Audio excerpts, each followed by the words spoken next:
Kementerian Pertahanan Rusia merilis sebuah video yang memperlihatkan detik-detik awak Su-34 menyerang konsentrasi personel, peralatan militer lapis baja dan otomotif Angkatan Bersenjata Ukraina di perbatasan wilayah Kursk. Rekamannya diunggah di akun Telegram @emoderasia pada Kamis 28 November 2024. Serangan itu dilakukan dengan bom udara dengan modul perencanaan dan koreksi universal.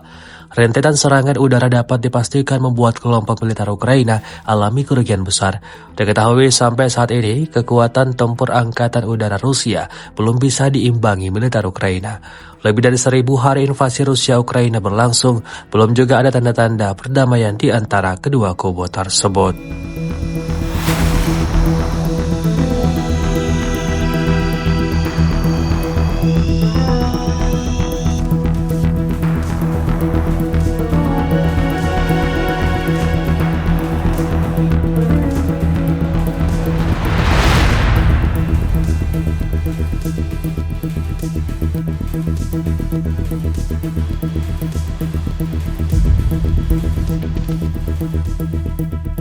Download Tribun X sekarang, menghadirkan lokal menjadi Indonesia.